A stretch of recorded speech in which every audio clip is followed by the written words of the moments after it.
오늘 원래 발표하기로 했는 데가 비가야고, 그 다음에 인픽스, 하기로 인픽스가 오늘 급한 일 때문에 못 오고, 오늘 그래서 비가야가 좀 일정이 있어서 먼저 좀 발표하고, 좀 바로 또 가셔야 될 것 같아요. 하고, 그 다음에 팀플벽에서 또 잠깐 팀플벽 장소에서 우리 어떤 일을 합니다 하는 소개 잠깐 하고, 그 다음에 시간 좀 봐가면서 그래도 텀이 좀 생기면 제가 최근에 아주 따끈따끈한 얘기, 라마 쪽, 불빛 체포단 잠깐 좀 드리고, 그 다음에 우리 공지된 것처럼 몇 가지 공지사항들하고 나가서 왔습니다.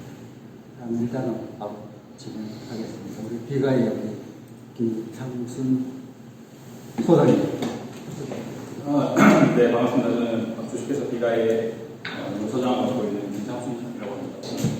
이렇게 경남의 AI 연구회를 주셔서 되게 좋은 자리가 있고, 저희 회사가 이제 인공지능 솔루션을 전문적으로 하는 기업이다 보니까 AI를 전문적으로 하고 있고, 또 사실 대부분 이 인공지능 기술들이 수도권에는 좀 많이 집중이 되어 있는데, 저희 회사는 이제 경남에도 뭔가 좀 기술적으로 이렇게 투자하는 차원에서 이제 설립이 되었고요. 오늘 간략적으로 이제 저희가 이제 실제 AI 솔루션들을 제조 현장에 어떻게 구축을 했고, 또 어떤 결과물들을 도출했는지 소개를 드리고, AI가 실질적으로 이제 제조 현장에서 어떤 형식으로 쓰이고 있는지 좀 소개를 드리려고 자리를 마련했습니다. 그래서 간략하게 저희가 구축된 내용들을 좀 소개를 드리도록 하겠습니다. 먼저 저희 회사에 대해서 간단하게 먼저 소개를 좀 드리고, 그리고 저희가 했던 내용들에 대해서 말씀을 드리도록 하겠습니다. 저희 회사는 사실 설립한 지는 21년도 9월에 설립이 되어서 지금 한 1년 반 정도 기업이 되었고요. 현재 인원은 이제 9명입니다. 저희가 설립은 이제 3명으로 시작을 해서 현재 9명까지 인원을 많이 늘렸고, 위치는 요 가까운 SK 테크노파크에 위치를 하고 있습니다. 21년도부터 해서 이제 AI 쪽으로 계속해서 일을 하고 있고요. 저희 매출도 이제 시작은 되게 작게 시작을 했지만, 올해는 이제 20억까지 예상을 하고 있습니다. 아무래도 이제 전국적으로든 국제적으로든 이 AI에 대한 수요가 굉장히 증가를 하면서 저희도 거기에 맞춰서 진행을 하다 보니까 수요가 많아서 도움을 많이 받는 부분도 있고요. 현재 이제 9명으로 저희가 구성이 되어서 AI 엔지니어라든지 데이터 사이언티스트라든지 전문 인력들로 구성이 되어 있습니다. 저희가 지금 보유하고 있는 솔루션들을 소개를 드리면, 이제 가장 흔하게 많이 하시는 비전 기반으로 해서 저희가 이제 제품의 품질을 평가하는 거고요. 그리고 이제 기존에 이제 펜스 시스템 같은 경우는 어떻게 보면 모니터링이 있었다면은, 이제 이 모니터링 되는 데이터들을 가지고 좀 의미 있는 데이터를 만들어서 이 AI를 통해서 뭔가 실질적으로, 직관적으로 뭔가 관리자가 활용할 수 있는 형태로 만들어주는 에너지 효율화 솔루션이고요. 그 다음에 이제 설비 예지 보존 쪽에서 이제 설비가 어쨌든 안전하게 돌아가는 게 가장 중요하고, 또 안정적으로 돌아가기 위해서 사전에 미리 예측해서 예지 보존하는 부분들이 필요합니다. 그래서 이런 부분들에 대해서도 저희가 솔루션들을 보유하고 있고요. 그 다음에 지금 아직까지 저희가 데이터 센터 이 부분은 실증은 하진 않았고, 지금 이제 개념만 가지고 이제 기획을 하고 있는 단계고요.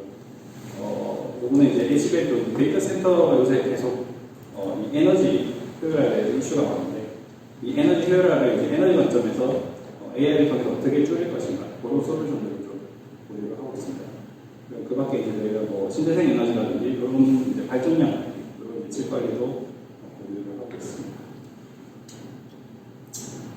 저희 이제 지금 한 명은 빠졌는데 지금 현재 이제 8명 뜨게 되고, 대표이사는 이제 장명호 대표님 아시는 분 아실 건데, 햄버스의 대표님이셨는데 21년도에 그 인공지능에 대한 수요를 좀 보시고 이제 이쪽 분야를 조금 더 해나가야겠다고 생각하셔서 이제 설립을 했고요. 저랑 이제 여기 밑에 있는 수석연구원 같은 다오 수석연구원 같은 경우에는 이제 저희가 창원대학교 안에 차세대 전력 기술 연구센터가 있습니다.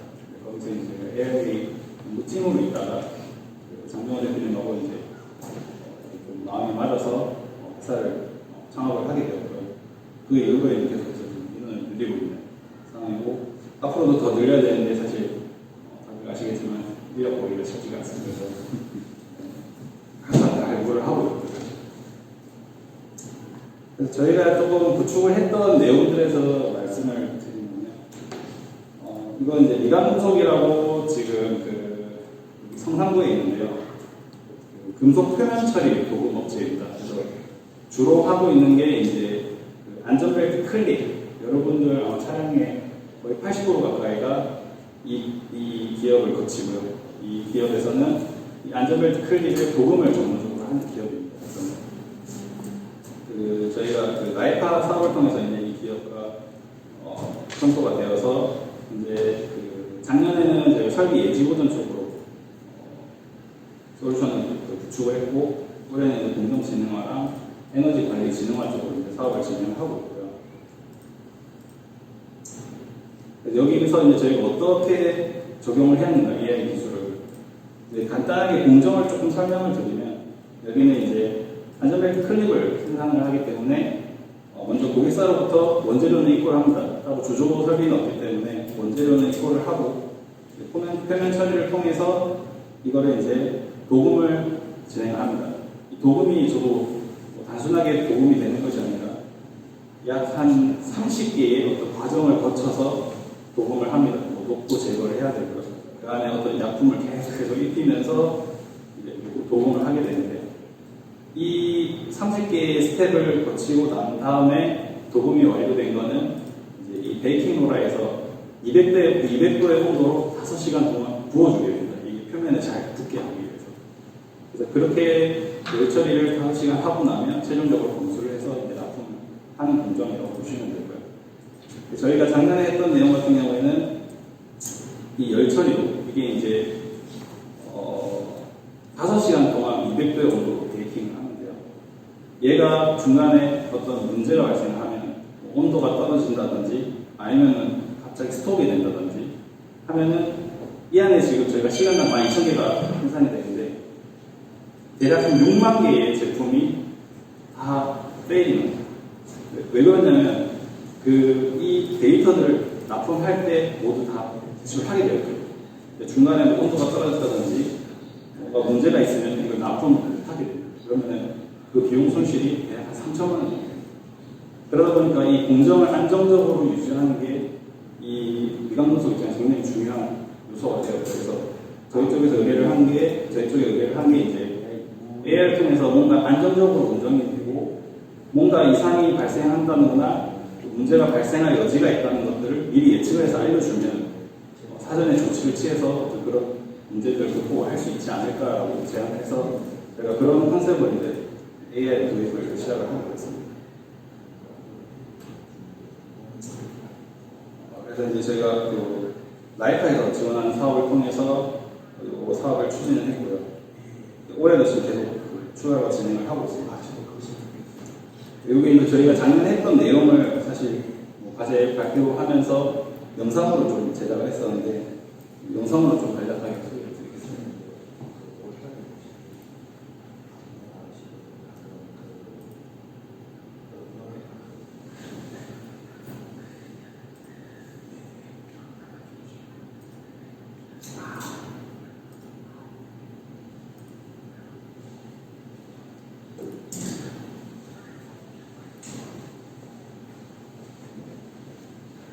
이에 AI 기반 열처리 공정 설비 상태 진단 및 보정 예측 관리 시스템을 소개합니다.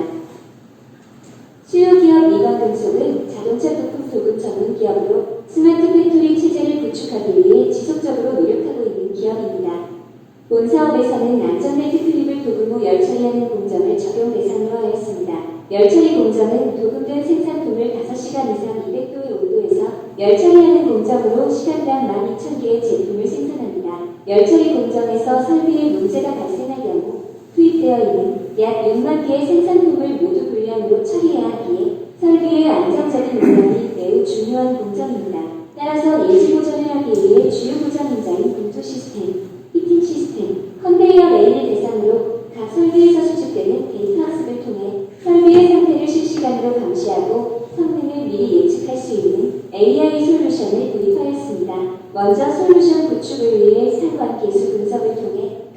설비의 특성을 잘 나타내는 데이터들을 미건 금속 DB에 수집합니다. 실시간 데이터는 학습용 워크스테이션 내의 학습 모델을 통해 DB의 AI 분석 정보를 전달하게 됩니다. 이러한 실시간 데이터와 AI 예측 정보는 플랫폼에 연계되어 설비 관리자에게 정보를 전달합니다. 설비 가동 중 이상 상태가 감지될 경우 플랫폼을 통해 경고 알림을 전달하여 설비의 고장을 사전에 방지할 수 있습니다. 또한 학습 모델은 생산계획 변동, 고장 데이터 확보 등 이슈사항이 발생할 경우 재학습을 통해 학습 모델의 지속적인 개선이 가능하도록 구현하였습니다. 동시에 수요처에서 학습 모델을 직접 커스터마이징할 수 있도록 유저 인터페이스를 개발하고 있습니다. 각 설비에 적용한 상태 진단 및 수요 전략 예측을 위한 학습 모델은 정확도 90% 이상의 성능을 확보하였고 공인기관으로부터 시험 성적서를 발표받았습니다. 또한 설비 일지 보전 AI 솔루션 도입을 통해 수요 기업은 영업이익 개선 및 기대 효과 등을 통해 5% 이상의 생산성 향상의 효과를 평가하였습니다. 미관 금속은 본 사업을 통해 AI 기술을 높이 평가하며 현재 도금 공정에서 작업자의 오류로 이중 도금이 발생하는 문제점을 해소하고자 비전 AI 기술 도입에도 적극적으로 관심을 갖고 있습니다. 차년도에도 추가적인 신규 사업을 통해 AI 솔루션의 성공적 사례를 만들어갈 계획입니다. 비가이의 AI 네, 그래서 아까 내용에서 보셨다시피 지금 이 6만 개에 대한 손실을 줄이기 위해서 저희가 이제 각 그 핵심 그 고장 인자들이 있습니다. 이제 기본적으로 열을 내기 위해 열 처리 시스템이 있고요. 이건 이제 전력으로 이제 전기로 형태로 되어 있고, 두 번째는 이제 그 공간 안에 저희가 밑에서만 열을 가하기 때문에 이 안에 열을 고르게 분포시키기 위해서는 이 공조팬이 총 10개의 존을 이렇게 들어가야 됩니다. 그래서 이 공조팬 10개가 제대로 돌지 않으면 이 국부적으로 뭔가 온도가 떨어지다거나 하는 문제가 발생하기 때문에 그런 것들까지 다 관리할 수 있게 공조팬에 대해서도 데이터를 수집을 해서 AI로 진단을 하고요. 그 다음에 요 레일, 5시간 동안 일정한 속도로 쭉 가야 하는데 고기 혹시나 문제가 없는지, 그래서 그 세 가지 인자에 대해서 저희가 데이터를 수집을 해서 상태를 진단을 하고요. 혹시나 미리 저희가 이제 문제가 된다고 보여지면은 작업자에게 이게 알려서 작업자가 어떤 조치를 취할 수 있도록 그렇게 좀 구현을 해놓은 상황입니다. 주로 이제 뭐 데이터는 이제 저희가 뭐 기본 베이스는 전력으로 하고 있고요. 그다음에 아무래도 그 설비들이 대부분 모터 기반이기 때문에 모터에서 가장 상태 진단을 할 수 있는 가장 좋은 데이터는 진동입니다. 그래서 진동 데이터를 최대한 활용을 해서 상태 진단을 하고 있고요. 그래서 현재까지는 뭐 설비가 뭐 특별한 문제 없이 지금 가동이 되고 있고, 워낙 안정적인 설비다 보니까 사실 뭐 고장이 좀 많이 없습니다. 그래서 아직까지 뭐 이상 징후를 보인 적은 없긴 한데 지속적으로 좀 확인을 하다 보면 어느 정도 이제 문제가 보일 것 같고, 최근에 이제 한 가지 이슈가 나왔던 게 그 공조팬 쪽에, 공조팬은 이제 보통 주기를 빨리 교체를 합니다. 이 팬이 그렇게 고가의 제품도 아니고 그냥 일반적인 팬이기 때문에 그 팬에서 어떤 그 진동값이 많이 올라가는 부분들이 최근에 좀 나타나고 있어서, 그거는 저희가 그 패턴들을 아마 좀 더 가지고 와서 재학습을 한번 들어갈 거고, 그래야만 이제 상태 진단에 대한 정확도가 훨씬 개선이 됩니다. 정말 신뢰성 있는 AI 진단을 내기 위해서 지금 데이터를 계속 좀 분석을 하고 있는 상황이라고 보시면 될 것 같아요. 하시면서 제일 좀 어려운 점은 뭐가 생각해요? 우선 설비 예지 보전 쪽에서 저희가 이 AI에 대한 성능을 명확하게 드러내는 게 가장 어렵습니다. 왜냐면은 우선 저희가 설비 예지 보전을 한다 하면은 가장 먼저 물어보는 것이 고장 데이터가 있는가, 사실. 그래서 저희가 지금 현재는 정상 상태에 대해서만 학습이 되어 있기 때문에 이게 벗어난, 그 정상 상태를 벗어난 것이 진짜 고장인지 아닌지를 판별을 이제 명확하게 할 수 없는 거죠, 사실. 그래서 고장 데이터 확보가 가장 어려운 부분이고, 그래서 사실은 저도 이 설비 예지 보전 쪽을 항상 느끼는 거는 어떤 제품이든 간에 이 어떤 테스트에 대한 데이터가 사실은 필요합니다. 이 현장에 적용되었을 때, 예를 들면 저희가 새로운 제품을 투입을 해서 그때부터 저희가 패턴을 쭉 뽑았다면 이거는 뭔가 신뢰성 있는 가능성이 있겠지만, 저희가 투입할 당시가 예를 들어 성능이 100인데 한 50까지 내려온 상태에서 저희가 패턴을 뽑아버리면 이 앞에 50에 대해서는 저희가 학습을 못 시키게 됩니다. 어떻게 보면 이 그 AI 모델에 대한 그 성능을 명확하게 할 수 없는 부분이 좀 있습니다. 없는 Y값을 만들어내는 건데, 네. 그거는 여러 가지 방법이 있었을 텐데, 네.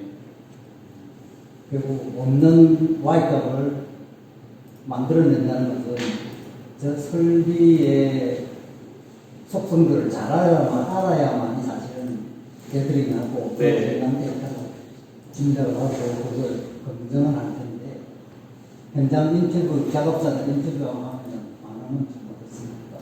이제 늘뭐 고장 데이터가 어떻게 되는데 사실 저희가 여기서 그 이슈를 얘기를 많이 들어서 이제 고장 데이터를 저희가 이미를 좀 만들었다기보다는 그 저희 그 각 설비별로 그 표준이 있습니다. 그 성능에 대한 표준이 있는데 그 데이터들을 가지고 와서 저희가 간을 써서 데이터를 좀 만들어냈습니다. 고장 데이터들을 만들어서 이제 오늘 학습을 좀 이용하는 상황입니다.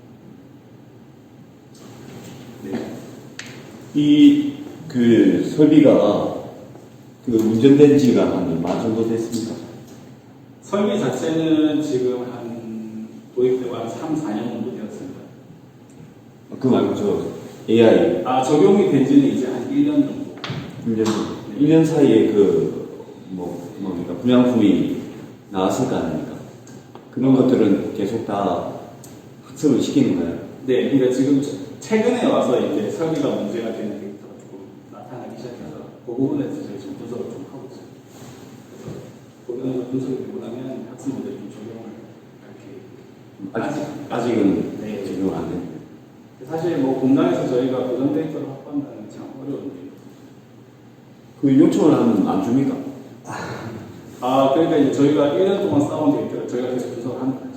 그리고 그쪽에서 뭔가 이슈가 있으면 저희가 연락을 하라고 해서 그 이슈를 체크를 해서 그때 데이터를 확인하고 하는데 뭐 이 설비 자체가 아까 말씀드렸듯이 고장이 나버리면 굉장히 큰 손실이 나다 보니까 공장 자체적으로 굉장히 관리를 잘 하고 있는 설비이긴 합니다.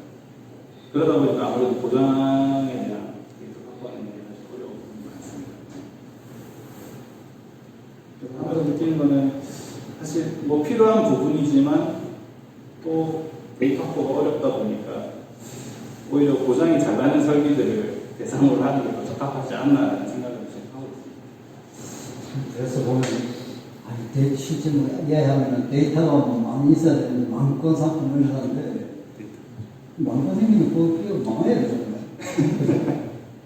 그러니까 데이터가 적은 데이터 상황 속에서도 점수를 잡으니까 적성했을 것 같은데. 제가 지금 이해를 잘 못한 건지 모르겠지만 지금 하고 계신 게 제품에 대한 분량을 찾는 겁니까?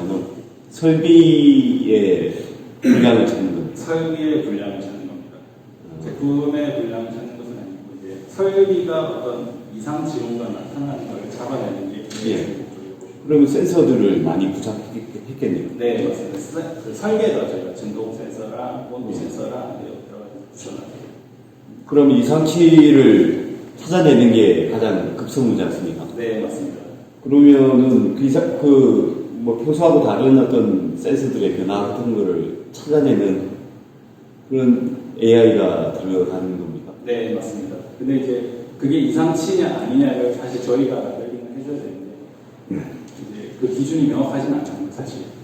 이게 패턴이 어느 정도 일정하게 증가를 한다거나 어떤 그런 특성이 보이면 저희가 이게 맞다고 판단을 할 텐데 뭐 중간에 잠깐 튀었다가 내려오고 하는 것들이 이제 그냥 이상이 없다고 보고 있고요. 이상치라고는 판단을 하고 있고.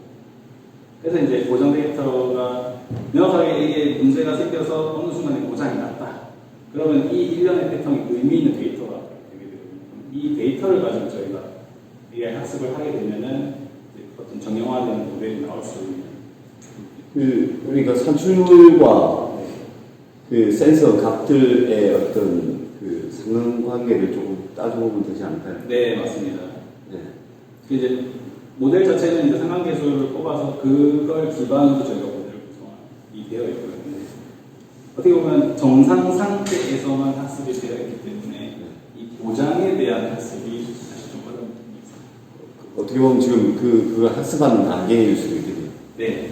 그래서 저희가 여기다 기능적으로도 넣어놨지만 AI 같은 경우는 저희가 도입하면서 가장 크게 느낀 건 재학습이 제일 중요합니다. 이게 공장 상황에 따라 또 달라질 수 있고요. 뭐 생산 스케줄에 따라 달라질 수 있고 여러 조건들이 달라질 수 있기 때문에 저희가 하나의 모델을 심어놨다고 해서 이것이 계속해서 유지될 수는 없습니다. 그런 어떤 쌓여있는 데이터, 최신화된 데이터를 계속해서 재학습을 해야 그에 맞는 모델이 정상적으로 돌아갈 수 있는 거죠. 그래서 저희가 하나 느끼는 게 재학습이 제일 중요한 것 같습니다.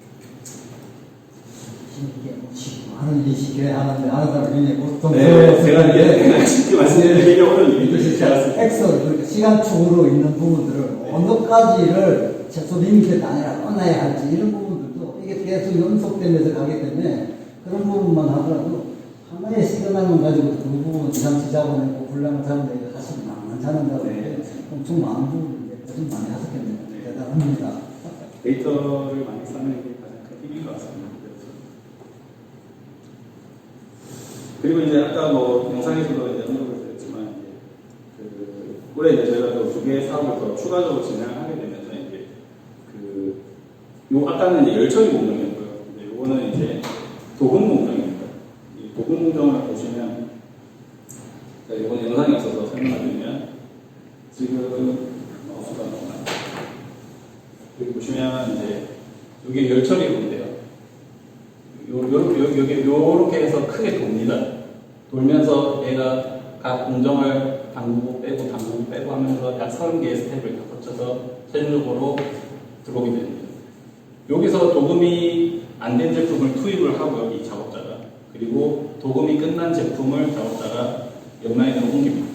이 과정을 사람이 직접 하고 있는데 사실 자동화가 되면 문제가 없겠지만 사람이 하기 때문에 오류가 발생할 수 있습니다. 그래서 이 오류가 발생을 하게 되면 도금이 된 제품이 다시 투입이 돼서 이중 도금이 발생을 하게 됩니다.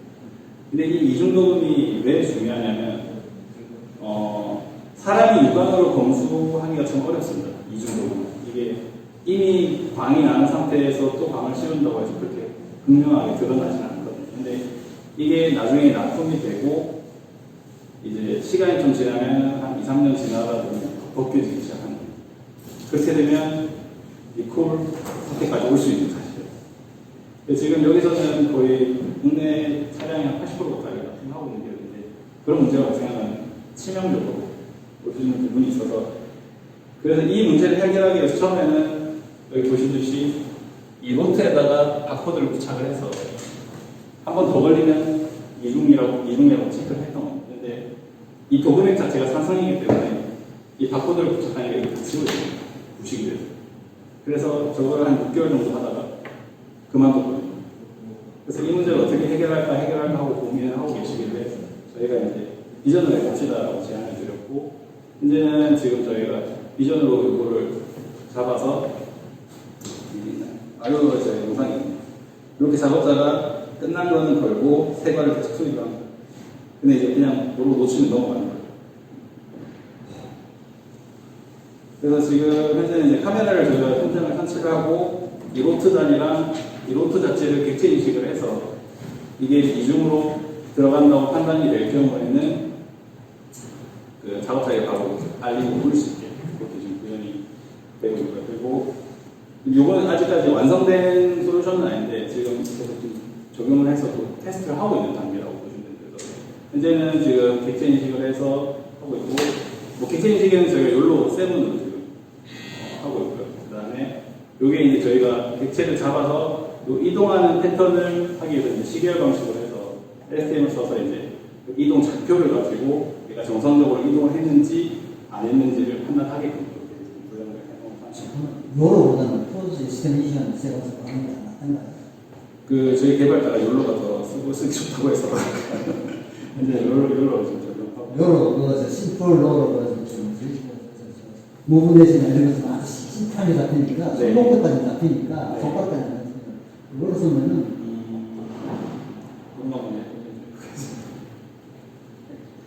현재는 저희가 지금 뭐 데이터 같은 경우는 지금 한 15,000건으로 15만 건으로 잡아놨는데 이게 이미지 디자인 그 데이터 가공을 해보신 분은 아시겠지만 굉장히 적은 양이 아닌데 굉장히 많은 양이고 각 이 이미지 쪽은 가공이 제일 힘들거든요. 사실 이 이미지마다 라벨링을 다 해줘야 되기 때문에 그래서 어쨌든 뭐 목표는 저희가 이제 15만 건으로 해서 지금 작업을 하고 있고, 그래서 이제 요걸 가지고 최종적으로 이제 올해 말까지 좀 마무리를 할 계획을 가지고 있습니다. 그다음에 이제 세 번째가 이제 에너지 관리 질문점인데요. 사실 저희가 회사 처음에 설립할 때는 이걸 가지고 좀 시작을 했습니다.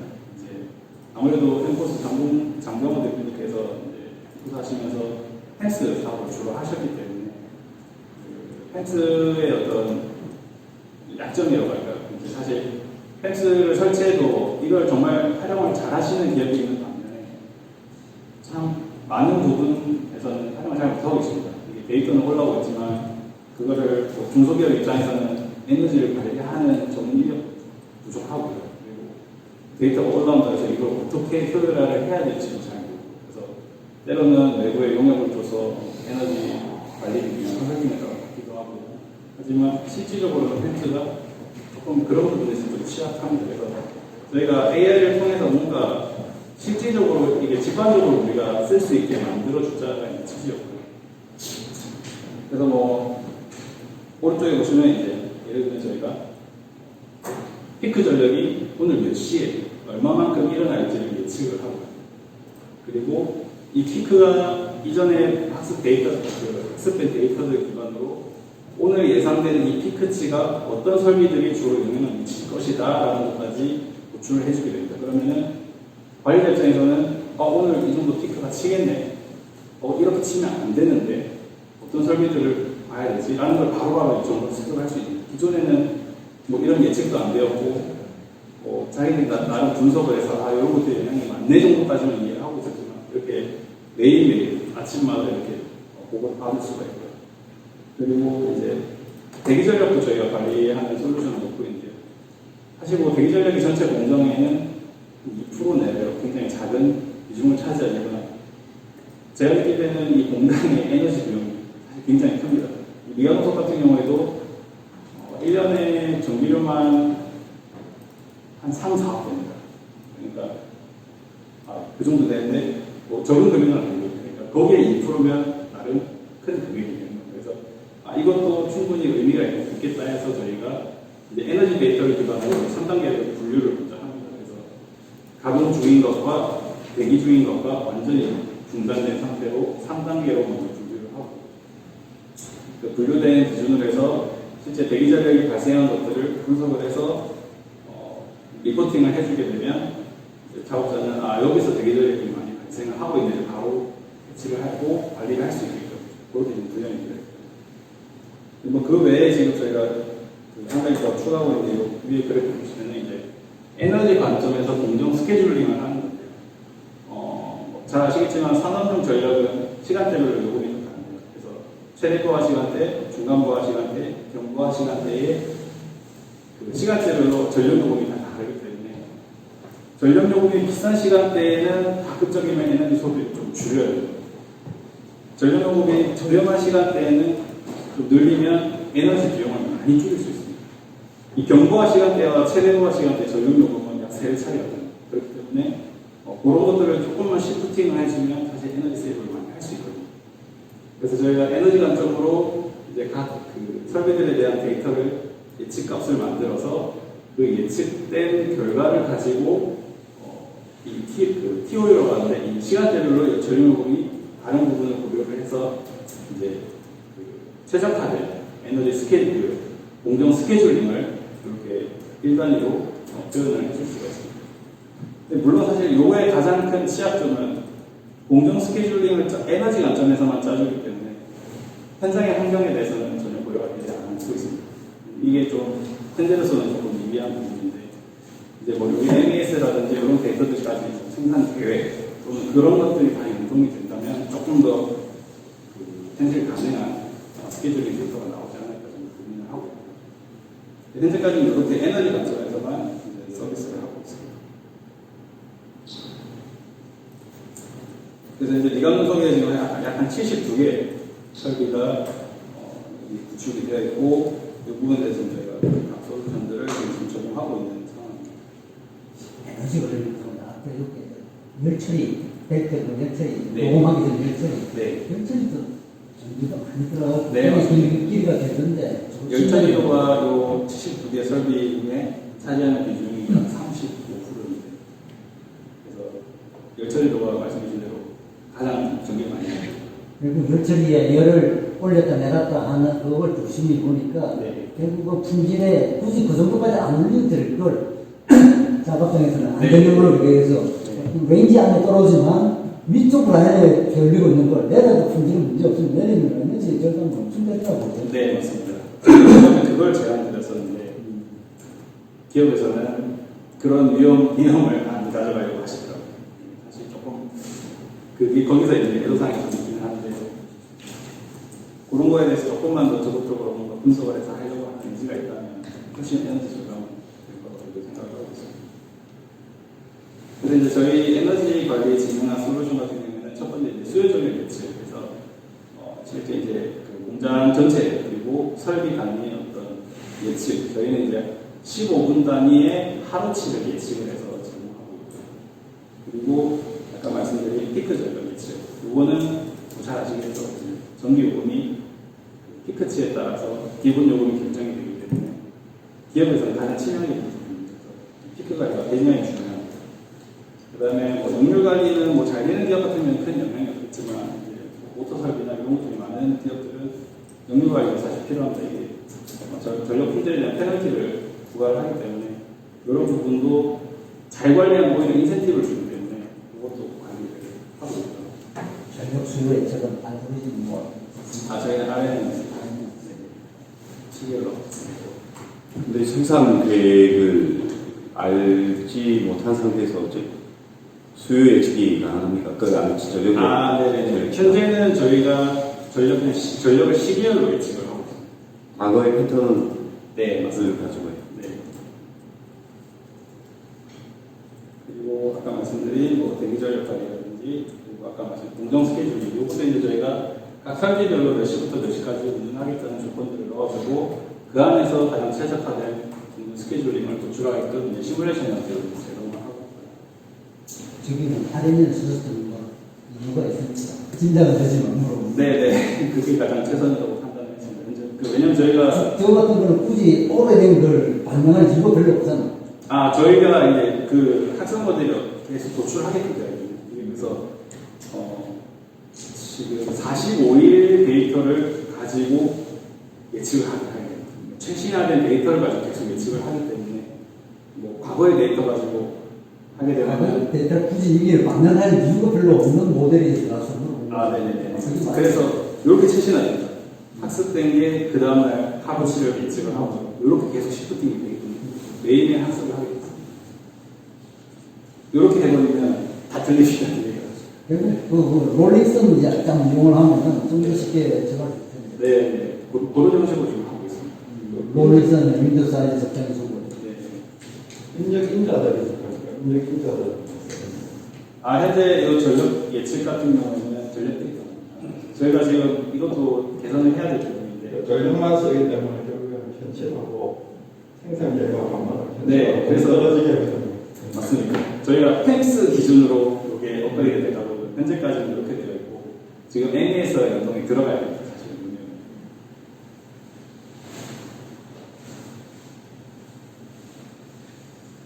그리고 요거는 이제 위험속은 아니고 저희가 그 SDAT라고 LG 밴드사인데요. 저기 마산에 있습니다. 수중무역자로 주고 있는데 여기는 이제 카퍼 드라이어 필터랄까 필터 드라이어라 해서 그 냉장고나 이런 데 들어가는 뭐라고 하죠 이거를 배관이라고 해야 될까요? 약간 그런 역할을 하는 건데 이제 그 안에 필터가 들어있어서 이제 배관이 뭔가 이물질이 돌지 않게끔 하는 역할을 하는 제품을 생산하는 곳이고요. 여기 같은 경우에는 이제 저희한테 의뢰한 게 비전 검사팀입니다. 그래서 이게 공정이 총 3가지 형태로 나눠져 있는데요. 여기 보시게 되면은 처음에는 이게 그냥 구리만 이렇게 통짜로 들어오고 있고 여기에 1차 축관, 2차 축관에서 요거를 먼저 만들고요.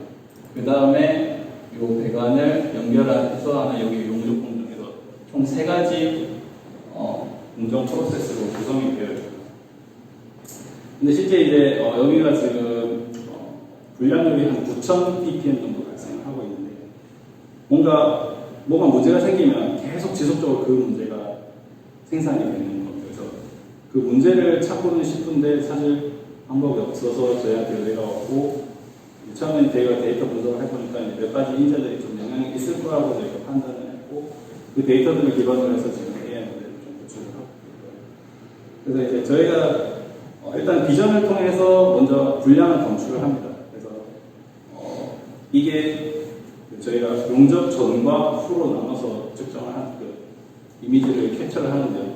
용접 전에는 이제 축간, 양쪽 축간이 분량이 있는가 없는가를 먼저 찾아내고요. 그 다음에 용접 후에는 용접 자체에 분량이 없는가를 검출을 해서 이게 양품인지 불량품인지를 먼저 판별하는 모델을 하나 적용했고요. 두 번째가 이제 이 판별된 정보가 불량품인데 그럼 이 불량품의 원인이 무엇인가를 역수족하는 거예요. 그래서 불량이 발생했을 때는 실제 각 공정의 설비들에서 올라오는 제조 데이터들을 가지고 어떤 설비에 문제가 있는 것처럼 예측이 된다라는 형태로 하게 되면 이제 이게 뭐 계속 어떤 설비 A라는 설비에서 계속 문제가 발생하고 있으면 계속 불량이 발생을 하기 때문에 이걸 알려주게 되면 작업자가 바로 그 A에 대한 설비를 조치를 취하게 되면 지속적인 불량을 방지할 수 있는 거예요. 그런 컨셉으로 지금 이것도 아직 그 구축 진행 중인 사업입니다. 이게 용접은 뭐 어떤 티그 용접인가요? 저거는 지구 용접입니다. 티그, TIG, 텍스텐트. 감사합니다. 저 솔루션 네, 고주파 용접 맞습니다. 고주파 네. 비싼데 저거 어쨌든 뭐. 네. 저 비싼 거를 보면 항공기 사주 보면 에어 닥트나 물닥 배관들 연결하는 게 있잖아요. 네. 굉장히 팍판이거든요. 그걸 보고도 할부 충분히 가능할 거라서 사업 중이다. 네. 이거 하고 나니까 용접 쪽으로 좀 의뢰가 많이 보더라고요. 용접의 분량이 생각보다 많이 나는 것 같아요. 제일 어렵잖아요. 네. 산업이 제일 어려워요. 사실 이제 저희도 이제 이거 하면서 가장 많이 받는 퀘스천이 이제 정말 명확하게 판별하는 거 아니냐, 구멍 넣지 않는 어떻게 하느냐. 에어하다 보면 그렇죠. 거의 얼마나 정리한다가 이제 이 사업에서도 그냥 이야기를 많이 듣는 건데. 그래서 이제 그렇게 하고 그래서 보시게 되면 이제 저희가 이제 이런 상태를 알림을 합니다. 그래서 몇 시에 이제 공정 2번 라인에서 판정 결과가 불량이 발생했다. 근데 이것도 사실 AI니까 확률로 이야기를 합니다. 그래서 98%의 확률로 공정 불량이 발생한 것 같고 불량 원인은 뭐 2차 축간 온도가 이상한 것 같다. 2차 축간 공정 과열이 원인입니다. 해서 직관적으로 작업자가 바로 확인할 수 있게끔 그렇게 정보를 제공하는 형태라고 보시면 될 것 같습니다. 작업자는 저거 계속 모니터링 하고 있어야 됩니다. 현장에 모니터를 설치를 해놨고요. 그래서 거기서 실시간으로 계속 이 화면에서 계속해서 체크를 합니다. 얘가 이제 10초마다 하나씩 생산을 하는데 이 캡처를 해서 문제가 발생하면 여기 팝업 형태로 해서 정보를 알람이 뜬다든지. 네, 현장에 있고 알림이 있고요. 경고등이 있고 그다음에 여기 화면에 팝업 형태로 정보를 제공하고 그렇게 되면 작업자는 바로 현장 그쪽에 가서 체크를 하는 거죠. 네, 그리고 이제 뭐 솔루션 소개는 끝났고요. 몇 가지 이제 저는 이 장표를 한 번씩 들고 다니면서 말씀을 드리는데 사실 뭐 AI 바우처라서 제가 아시겠지만 이게 보면은 수도권에 굉장히 편중이 많이 되어 있어요. 특히나 이 경남 쪽에서 조금 너무 좀 취약하지 않나 해서 분발을 해야 될 것 같기도 하고 또 협회하고 AI에서 그런 것좀 묶어서 네. 네. 묶어서 너무 이거 할 데 없다 하지 말고 그냥 묶고 나면 할 게 많을 거니까 네. 오늘 좀 많이 도와주셔서 잘 우리 경남이 좀 AI를 그러게요. 좀 했으면 좋겠습니다. 네, 이상 발표를 마치도록 하겠습니다. 질문이 있습니다. 네, 질문. 그 발표 잘 들었습니다. 네. AI 솔루션을 한 개 만든다는 게 작은 소프트웨어 만드는 것보다 사실 기간이 좀 길어질 수가 있지 않습니까? 네. 이거 데이터도 수집해야 되고, 네. 이게 계속적으로 이제 또 뭡니까 성능을 향상시켜야 되는 어떤 그 이슈가 있는데 네. 그 만약에 산업 현장에서 그러니까 의뢰처에서 그런 것에 대한 비용을 충분히 지불하려는 의사가 보통 있는가요? 없습니다. 네, 아주 수면적인 질문을 해주셨는데 특히나 저희는 이제 중소기업들하고 일을 많이 하다 보니까 절대 이 AI의 주머니를 열심히 않습니다. 뭔가 정보의 지원이 없는 한은 아직까지는 뭔가 그 주머니를 여는 게 되게 어려운 것 같습니다. 그럼 그 이 사업을 하면서 계속 적자를 볼 수도 있지 않습니까? 잘못하면.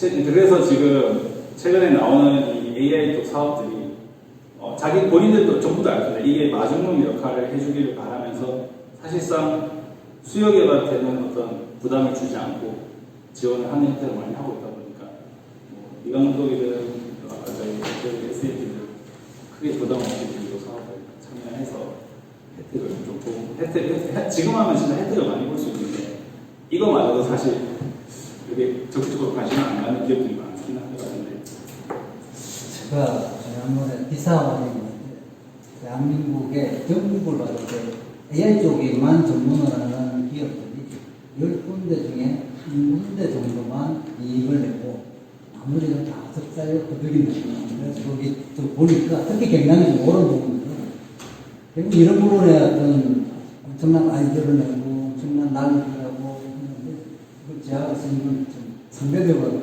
좀 이쪽 경기도 보면 덜하지 않느냐 결국 그게 반복이지 않느냐 싶은 맞습니다. 네 맞습니다. 질문 하나. 네. 그 수행하신 사업 중에 혹시 그 산업 안전이나 뭐 재해 뭐 이런 쪽 혹시 해보신 적 있으신가요? 제 쪽은 저희가 아직 해보지는 않았습니다. 관심은 있으시고요. 관심은 많습니다. 얘는 저희가 펜스에 구축된 기업들 중심으로 컨택이 되어서 그쪽 고객사들을 위주로 하고 있는데 사실 좀 더 다양하게 하고 싶습니다. AI는 뭐 어느 곳에든 적용이 될 수 있으니까. 네. 네, 아이고, 수고하셨습니다. 네. 네, 반갑습니다. 네, 핀플백 대표의 진입니다. 사실은 오늘 저희 섹션은 없었는데 급하게 회장님께서 그 하는 사업의 아이템에 대한 소개를 좀 하셔가지고 자리를 시간을 만들게 되었습니다. 사실 이 USB가 없었으면 큰일 날 뻔했습니다. 자리가 조금 걱정이 되는데요. 제가 하는 사업의 아이템이 사실 여기 계시는 분들이 지금 하고 계시는 아이템과는 결이 조금 달라서 공감대 형성이 어려울 수도 있습니다. 하지만 의미는 우리가 이제 기술 개발이라든지 AI가 적용되는 그 아이템의 다양성이 이렇게도 이제 활용될 수 있구나라는 차원에서 그냥 저희 서비스를 바라봐 주시면 될 것 같습니다. 네, 저는 2017년도에 팀플백이라는 법인 회사를 이제 창업을 해서 올해 이제 6년차 운영을 하고 있고 주력으로 했었던 분야는 교육 쪽 산업에서 이제 에듀테크로 접근을 해서 플랫폼을 개발을 해서 지금까지 운영이 되고 있습니다. 그 교육 분야 중에서도 정말 생소한 분야인 글쓰기 교육 분야에 뛰어들어가지고 여기까지 어쩌다 보니 왔습니다. 거기에 대한 히스토리가 될 것 같습니다. 이 이야기가. 그래서 저희가 추구하는 이제 글쓰기는 사실 글쓰기가 되게 추상적이시죠. 일기 쓰는 건가? 자기소개서 쓰는 건가? 레포트를 쓰는 건가? 이렇게 생각하실 수 있는데 저희가 추구하는 글쓰기의 컨셉은 이제 나를 위한 글쓰기입니다. 네. 이것 또한 추상적인 텐데 하나씩 풀어나가 보겠습니다. 네. 저희의 서비스 이름은 이제 자작자작이라는 글쓰기 교육용 서비스입니다. 이쪽에 학생들의 의식과 내면을 성장시키는 데 도와줄 수 있는 글쓰기 프로그램을 잘 운영할 수 있는 플랫폼이라고 보시면 됩니다. 저희가 생각하는 글쓰기는 일종의 나의 내면을 밖으로 끄집어내면서 텍스트 형태로 마주하는 자기 객관화 과정이라고 규정을 하고 있습니다. 말은 어려운데 쉽게 풀어볼 거예요. 우리가 공부를 할 때 진짜 내가 이걸 제대로 아는지 모르는지는 써보면 알거든요, 사실은. 그걸 이제 메타인지라고 하는데, 그 뇌 구조상 자기 가소성이 계속 활발하게 유연하게 이제 뭉쳐지고 흩어지고 하는 이런 뇌과학 메커니즘인데, 그걸 활발하게 할 수 있는 활동 중에 하나가 사실은 글쓰기 활동입니다. 그래서 그러한 활동을 촉발시키고 편하게 교육 현장에서 할 수 있도록 그 도구를 우리가 만들어주는 형태였었습니다. 그래서 우리는 이제 이 글쓰기 자체 활동에 가지는 유익함을 어떤 전문 분야에만 묻혀두지 말고 밖으로 끄집어내어서 보편화시키고 특히 교육 현장에서 보급을 하면서 좀 널리 사용할 수 있도록 해보자라는 취지로 접근을 처음에 했었습니다. 실제로 미국에서는 그 마인드풀리스라는 글쓰기 프로그램이 있습니다. 일종의 우울증이라든지 자기 그 외상 스트레스 같은 약간 정신적, 정서적 질환이 있는 환자들을 대상으로 일종의 우리가 모래 치료를 하듯이 글쓰기 치료라는 것들을 그 공식적으로 채택을 해서 20년 전부터 그 활용을 하고 있거든요. 그처럼 글쓰기라는 이 행위 자체가 사실은 깊게 파고들어서 들여다보면은 굉장히 많은 유익함을 가지고 있습니다. 그거를 우리가 어떻게 끄집어내었는지 조금 말씀을 드리겠습니다. 그래서 이 유익함을 어떻게든 사람들이 알았으면 좋겠다, 조금 보고하고 싶다라는 생각에서 여러 시장을 이제 뜯어보다가 결국은 제가 처음으로 탐색했던 시장이 교육 시장이었습니다. 저희가 생각했을 때 어쨌든 글쓰기 활동이라는 게 가장 빈번하게 형성될 수 있는 환경이 교육 환경이지 않았을까라고 생각을 해서 교육 시장을 이제 탐색을 하기 시작을 했고, 다행히 이제 그 시장을 깊게 들여다보니 가지고 있었던 현장의 니즈와 문제점들이 파악이 되었습니다.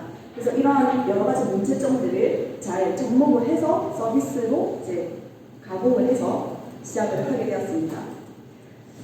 이제 다들 자녀들을 키우고 계실 것 같은데요.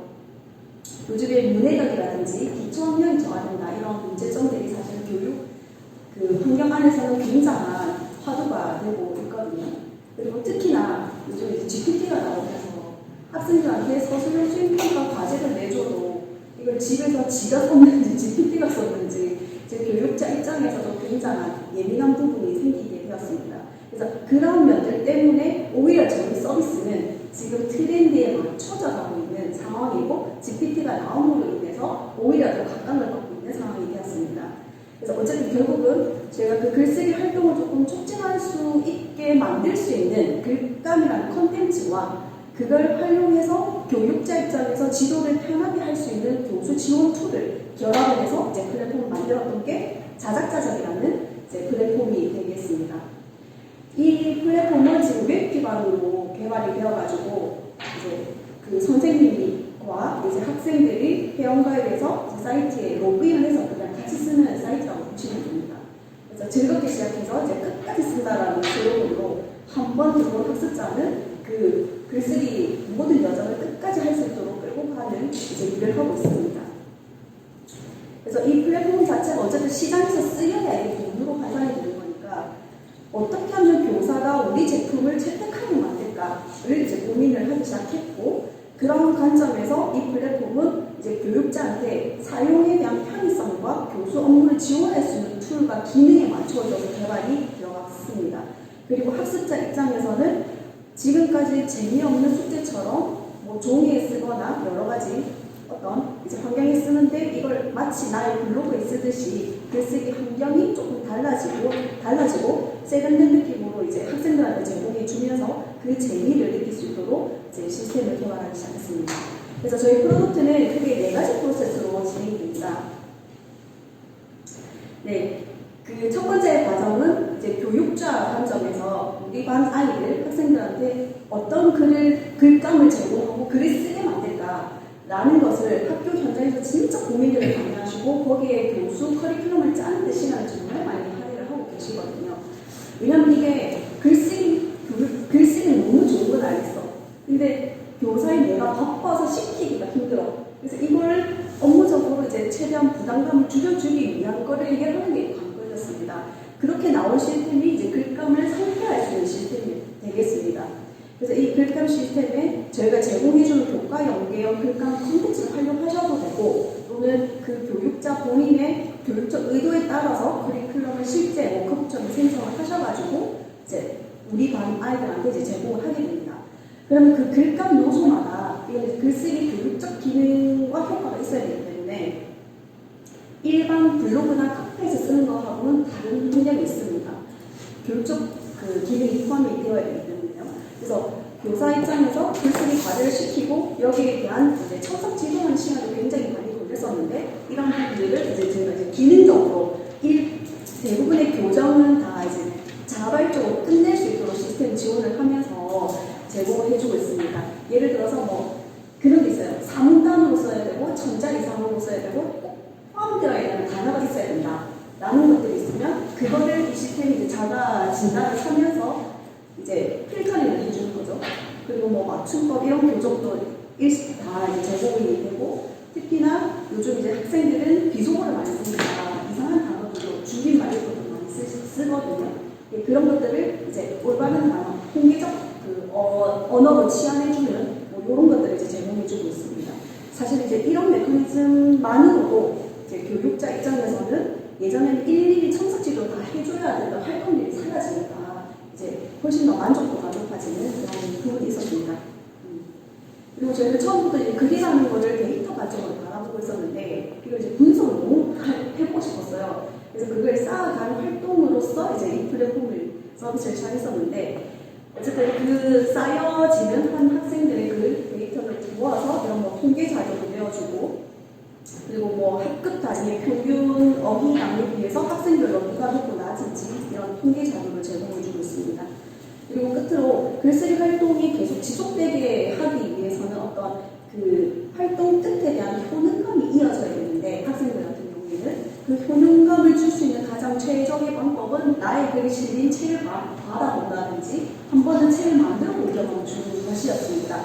그래서 자동으로 학급 단위로 이제 글이 쌓이면 그거를 이제 클릭해서 전자책으로 이렇게 발간할 수 있도록 이어서 제공을 해주고 있는 게 이제 큰 흐름 중에 하나입니다. 그래서 저희 서비스 플랫폼 안에는 글쓰기 활동에 필요한 A부터 Z까지 모든 여자를 원스톱으로 다 제공해주고 있습니다. 그래서 이러한 부분 때문에 이제 학교에서 많이 채택을 해주셨고 1학년으로 운영되는 프로덕트가 지금은 이제 빠르게 이제 성장을 하고 있는 과정입니다. 연평균 200% 이상씩 성장을 하고 있고 지금 한 4,600여 개 학교에서 쓰고 있습니다. 그리고 누적 매출은 21억 정도 매출을 이제 올렸고 그리고 이걸 정말 활용해보고 싶은데 지금 이제 장문 데이터가 사실 23만 건이 쌓여는 있거든요. 근데 이걸 어떻게 가공을 하면 약간 자연어 전문가 쪽으로 접근을 해야 되는데 죄송합니다. 잠시만요. 예, 알람이었습니다. 시간 너무 많이 쓴 것 같은데요. 어쨌든 이게 학생들 초중고 학생들의 장문 데이터를 수집하는 게 진짜 어렵거든요. 근데 그거를 저희가 이제 23만 건에 쌓이는데 이걸 어떻게 해야 될지 이게 손으로 된 겁니까? 아니면 데이터가 있죠. 디지털 데이터가 네. 있고. 네, 그래서 이거를 지금 레이블링도 해야 되고 뭐 여러 가지 전략을 이제 짜서 이제 2차 가공을 해야 되는데 여기에 대한 연구가 사실 필요했습니다. 그래서 어쨌든 이 데이터를 활용해서 다음 버전으로 갈 거다라는 것을 말씀드리고 싶고 지금 이제 저희가 네, 이게 사실 제가 투자 검토용으로 만들어둔 자료 급조인 것 같아서 뒤에 조금 빨리빨리 넘어갈게요. 어쨌든 이제 올해는 이 학교에 제공했었던 플랫폼이 지금 현재 사스형으로 제공되고 있거든요. 이거를 이제 학생들이 많이 모였어요. 근데 학생들만 따로 떼서 이제 B2C 서비스로 확장을 하려고 업셀링을 하려고 이제 학생 전용 서비스를 따로 이제 만들 계획을 가지고 있습니다. 그래서 이 부분은 이제 AI 모델 그 GPT를 조금 적용을 해서 이제 아이디어가 있는데 이제 문서를 도큐멘트를 생성하는 정도로만 갈 것 같습니다. 그래서 기존의 자작자작은 이제 학교 전용으로 사실은 계속 보급을 할 예정이고 이제 개인용은 가정에서 그러니까 학교에서 글쓰기 경험을 했던 학생들이 이탈하지 않고 쭉 고등학교, 대학교 취업할 때까지 이어서 계속 이 서비스를 이어서 갈 수 있도록 하는 형태로 비문화 서비스가 이루어질 예정입니다.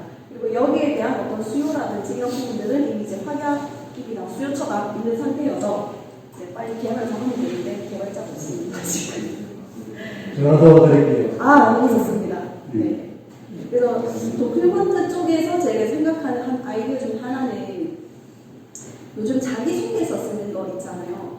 학생들이 자기소개서를 써야 되는데 채용하는 기업 입장에서도 보면 자기소개서 많이 받아보시잖아요. 자라서설이 많거든요, 사실은. 진짜 자기의 생각인지 아닌지도 판단이 어려운 시대가 점점 되고 있습니다.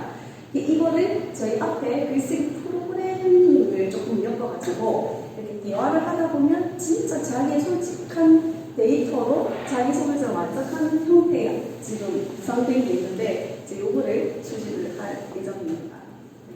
좀 넘어갈게요. 그래서 지금 뭐 7억 정도 이제 프리웨이 단계 주제 일진에 들어갔고요. 네, 이제 검토를 하고 있는 중입니다. 네, 저희 목표입니다. 네. 우선은 이 이제 파란색은 앞에 학교 대상으로 했을 때 전체 시장의 점유율에 따른 매출 상승 구조입니다. 근데 아무래도 이게 B2G이다 보니까 전체적인 시장을 다 장악을 해도 확장성에는 사실 한계는 있어요. 물론 그것도 정말 잘하는 거긴 하지만 조금 더 이제 욕심을 내서 이제 B2C 모델로 성장을 하면서 실제 이제 2조 2천억 시장으로 빠르게 확장을 하겠다는 계획입니다. 그래서 결국은 이제 2026년도에 1천억 기업 가치를 목표로 하는 것이 저희 계획입니다.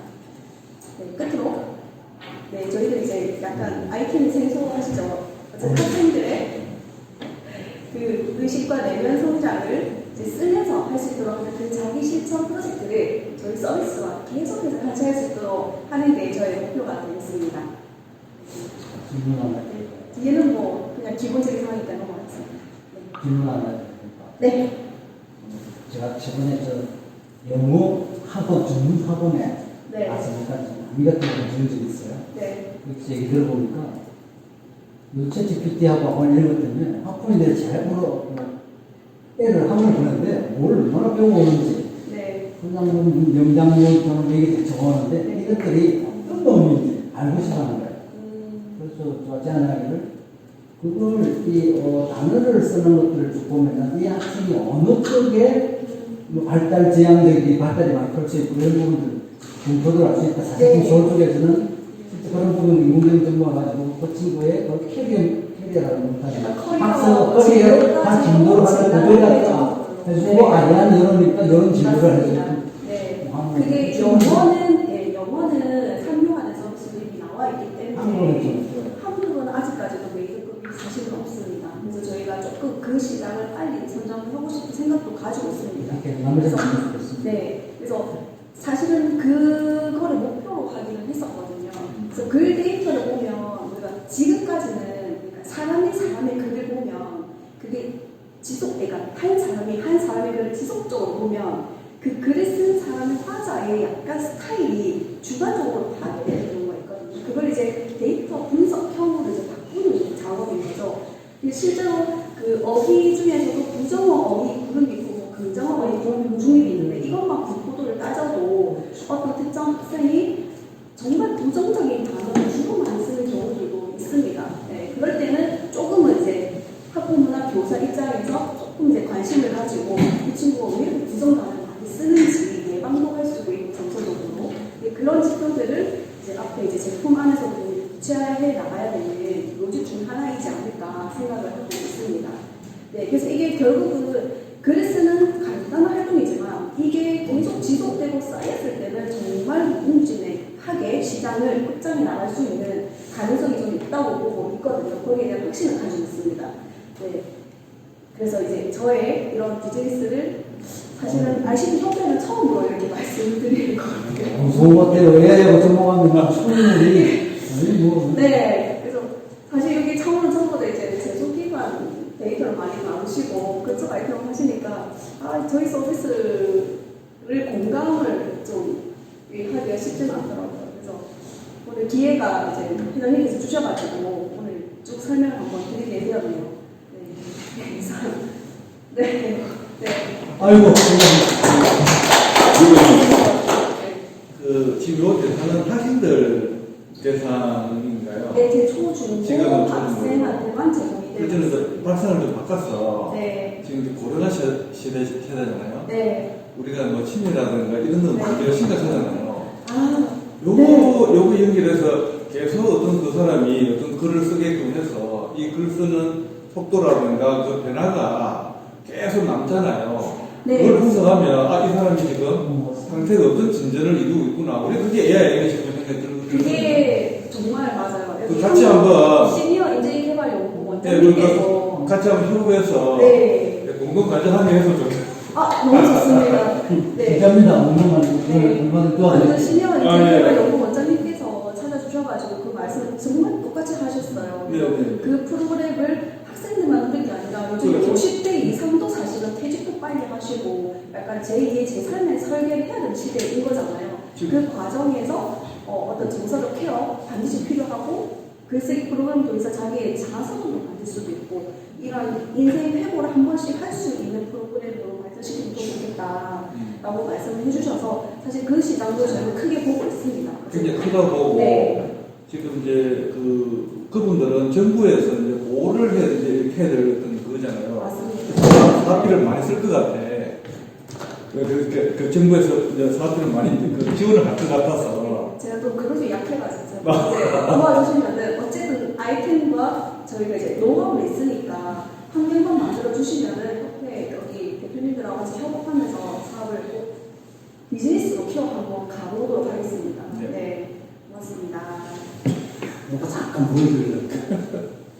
만약에 지금 우리가 지금 애들은 지능이 어떠냐면 거리라는 걸 보면서 머릿속에 연상하는 지능을 또 가지고 있거든요. 네. 이런 부분들을 그거를 또 미지아에서 하거든요. 그래서 이런 이 부분은 또 이건데요. 이거 저 어제 도예 얘기하면서 얘기해 줬는데요. 이 사실 지금 저 생성의 이미지가 만들어낸 거거든요. 지금 요걸 이 그림 보시면 만약에 이제 우리가 한글로 쳤다면은 얘가 지금 뭐 게임을 치고 나는 게임 얼굴이 못해 하는 상황을 주니까 저렇게 그리는 거거든요. 아까 거기서 내가 뭐를 찍었잖아요. 내가 지금 진짜로 뭘 찍었는데 그걸 이미지로 딱 만들어내고 이렇게 나온 거예요. 이게 실제로 저희 그림 읽기 서비스라고 해서 이 모델 활용한 다른 서비스를 조금씩 나오기 시작하고 있습니다, 현재. 네. 그래서 이걸 잠깐 네. 보여드리면 이렇게 가능하거든요. 지금 이걸 도에 강의하면서 했는데 네. 저 PT한테 뭐냐면 한국 고전을 참여한 동화 스토리 만들고 할 거고 좀 끌어서 이걸 이제 동화책을 만드는 건데 이렇게. 네. 네. 이런 부분도 되고요. 네. 사실 여기서 이제 우리가 지금 현재 프롬프트라고 얘기를 네. 제가 좀 이따 설명드리니까 프롬프트라고 얘기하는 부분도 정확히 좀 인공지능에서 NLP를 다룬다. 아까 우리가 RNN, LSTM 관점에서 보면 어떤 식으로 얘가 작업하는지를 잡을 수 있거든요. 네. 그런 부분들이 아까 여기서 하시고자 하는 네. 언어를 분석하는 거가 네. 완전 알고리즘이거든요. 네. 그래서 네. 어쨌든 뭐 요거는 저 하려고 했던 건 아닌데 오늘 저기 원래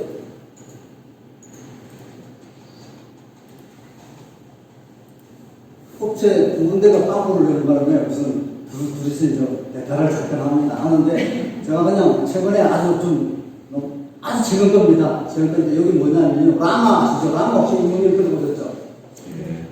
라마 뭐 내가 페이스북 거기서 라마 인덱스라는 부분이 있는데요. 실제 이 라마 인덱스가 뭐냐니까 결국은 라지랭귀지 모델을 내가 실제로 잘 쓰기 위한 인덱스 데이터를 가지고 있다는 얘기거든요. 여기서 팀플릭에서 얘기하는 애들이 쓰는 단어들이 그 단어의 인덱스를 가지고 지식하고 연결되는 거예요. 애들 라지랭귀지 모델이나 안에 지식이 참고라고 보시면 돼요. 거기에 물려서 대답을 가져오는 그런 형태예요.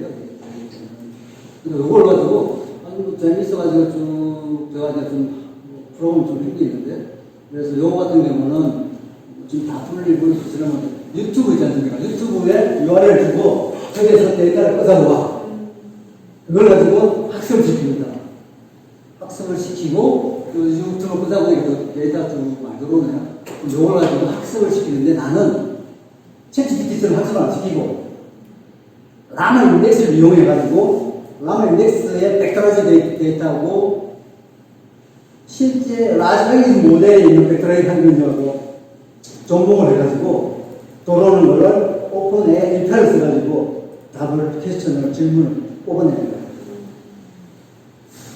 여러 부분들도 같이 생각해보면은 할 수 있는 것들이 어떤 거냐면은 이제 요거 아까 유튜브로 이제 케이크, 그게 뭐냐면 유튜브로 케이크 만드는 걸 학습 데이터 없다 그러는데 저걸 난 학습 데이터 사는 거예요.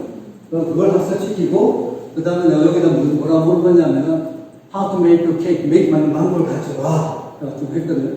필름 여기다 넣은 거예요. 뭐지? 케이크 제로? 이걸 물어보는 거기에 관한 프로그램이 여기 있는 거거든요.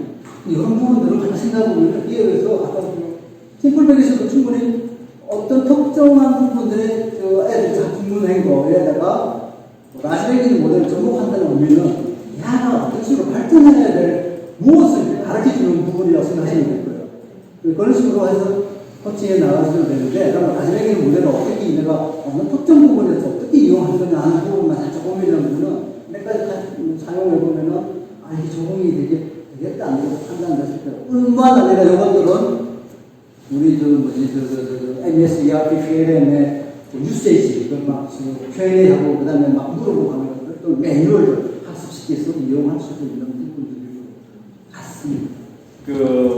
앞에 온 거는 이제 반가운 소식이 하나 있어가지고, 있었습니다. 제가 지금 이제 ICT 협회에 AI 연구회를 만들면서 AI가 너무 어렵지 않습니까? 저는 하기도 어렵고, 또 실제로 하기도 어렵고, 그래서 챗 GTP를 가지고 키워드를 가지고 공략을 하자. 이건 누가 쉽게 접근할 수 있으니까. 그렇게 해서 그 전략이 약간 먹히는 것 같아요. 그래서 이제 제일 처음 타겟을 잡은 게 어디냐면, 일단 창원시 경남도의회를 가서 우리가 당당하게 그 사람들 교육시키자. 교육이 아니고 하자. 한 게, 지난번에 우리 박 의원님이 경남도의회에서 강의를 했어요. 그래서 그 다음에 타겟을 잡은 데 어디냐면, 우리 경남에서 가장 큰 단체 중에, 경제단체 중에 두 군데가 있는데요. 잘 아시다시피 경남경총하고 창원상입니다.